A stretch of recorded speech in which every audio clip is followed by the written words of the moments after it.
Well, personal best. A quick thank you to the T5 peeps.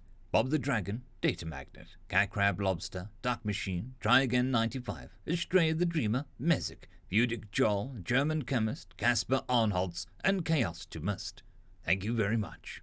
Story number 1. Impossibilities, written by a glass of whiskey. The problem with humans, and impossible problems, it is often thought, is that they have too much imagination and little regard for the impossible.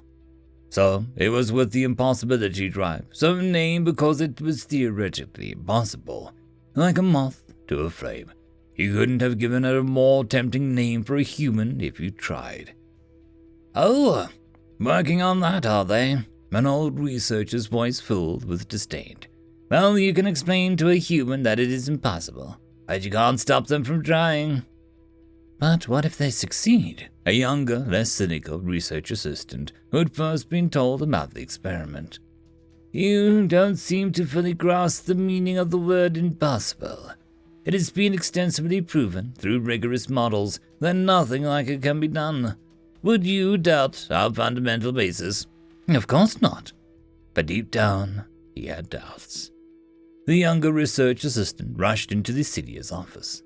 Have you heard? They actually built one, yes? I thought I explained this to you earlier. They can't stop themselves. It's something in the name, I believe. But to actually build one, it was huge, yes, it was. Blew up on first try, if I remember the article correctly. With a sad sigh, he continued, humans, so wasteful. The resources spent on it could have powered our more theoretical lab for 100 years. Well, hard to blame them for trying, although we certainly should. The assistant wasn't so sure about this. Although it had been a tremendous waste of resources, he left the office feeling a bit down. Now that it had blown up in their faces, it was unlikely that the humans would continue. It seems that the humans did good this time after all. This time it was the senior who brought the news to his assistant. Really? Wasn't it just a big waste, as you said? Told you so's were a rarity for the assistant, and he was damned if he was going to let one slip by. Of course, but they managed to get some useful data out of it at least, he said with a tone of voice that suggested that this was of course entirely accidental. With this, the impossibility drive seems to be theoretically possible.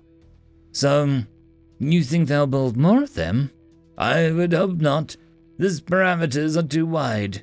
You would need to build hundreds of them to have a chance. No, now's our time to shine. The assistant wasn't so sure about that. They had, after all, built the first one at a far more adverse odds. The researcher sat with the latest article about the human experiment in his hands, intensely reading it over and over.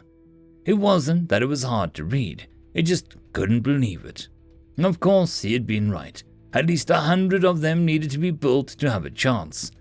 It had taken them thousands.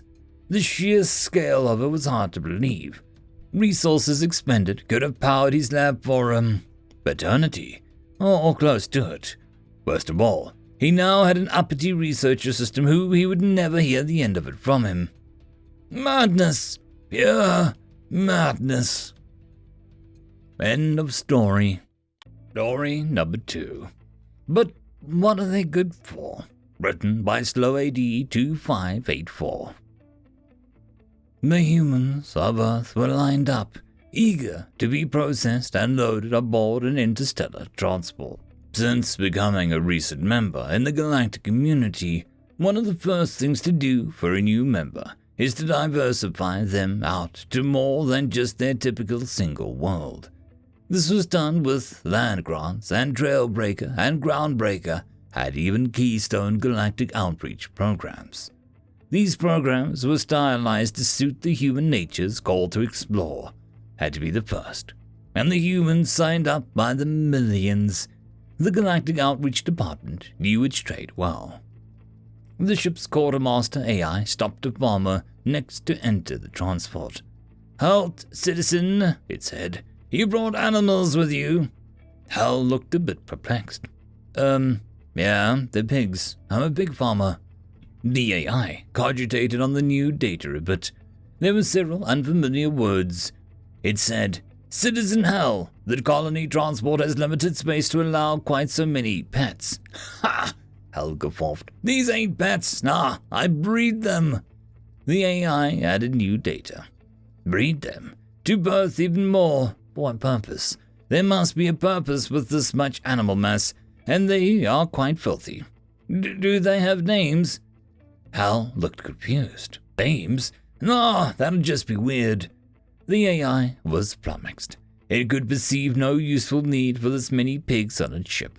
Citizen Hal, I apologize. I'm afraid they will not be allowed on my ship unless they have a very useful purpose. He looked distressed.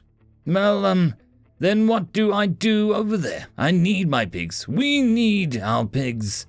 The AI registered a key point. The pigs serve the community.